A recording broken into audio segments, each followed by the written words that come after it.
चाहेंगे कि निश्चित रूप से हम गलत कार्यों को नहीं होने देंगे और इस तरह की कार्रवाई हम जारी रखेंगे। नमस्कार, आप जुड़े हैं मुद्दे की बात में कृष्ण कौशिक के साथ में।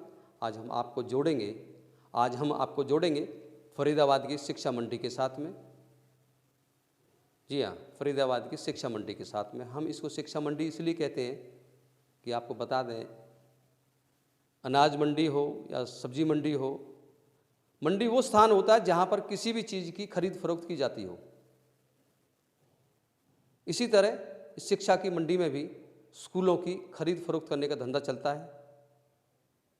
यहाँ स्कूल खरीदे जाते हैं, बेचे जाते हैं। अब फल मंडी हो, सब्जी मंडी हो, अनाज मंडी हो, वो तो सरकार बनाती है उनको, वो सरकारी होती हैं। लेकिन मैं कुछ लोग ऐसे हैं जो इस धंधे को गैर कानूनी तरीके से कर रहे हैं। नियम के हिसाब से अगर मैं नियम की बात करूं, कई किलोमीटर दूर इन स्कूलों को शिफ्ट किया गया है। उदाहरण के तौर पे कभी कोई स्कूल संजय कॉलोनी में चलता था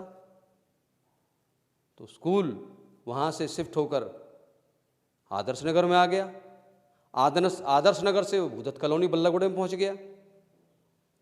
कभी कोई स्कूल नाइटी में चलता था तो तिगाम पहुँच गया। कभी कोई स्कूल तिरखा कॉलोनी में इस कोने पे चलता था तो वो दूसरे कोने पर पहुँच गया। तो सरकार का नियम ये कहता है कि स्कूल शिफ्ट नहीं किया जा सकता।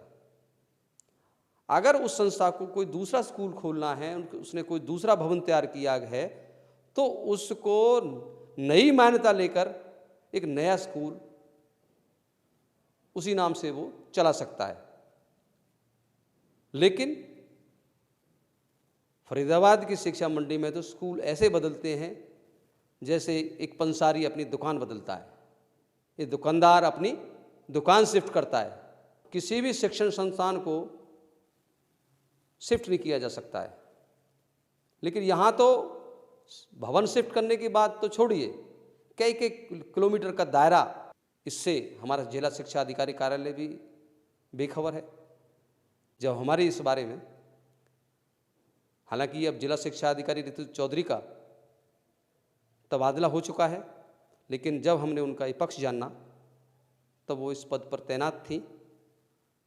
तो जिला शिक्षा अधिकारी के तौर पर श्रीमती ऋतु चौधरी से बात की तो उन्होंने स्पष्ट कहा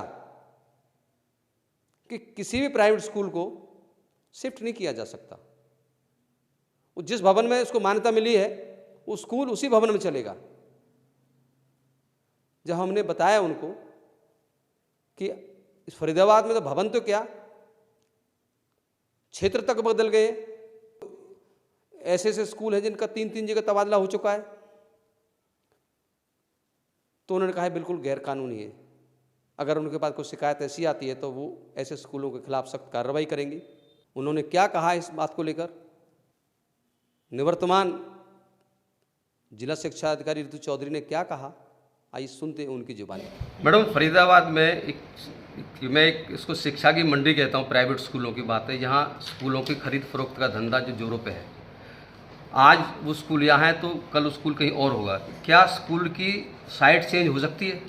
नहीं, नियम के अनुसार स्कूल की साइट नहीं हो सकती। जो जहाँ पर है उसी के अकॉर्डिंग उसको रिकॉग्निशन होती है और उस स्कूल को साइट को बदला नहीं जा सकता। स्कूल को बेचा जा सकता है? नहीं, बेचा नहीं जा सकता। इसके नियम अलग हैं। आप हमसे नियमों की कॉपी ले लें और उसमें एक सोसाइटी रजिस्टर्ड होती है, उसके कुछ मेंबर्स होते हैं, उसका एक बहुत बड़ा प्रोसीजर होता है जो उसको फॉलो करना पड़ता है।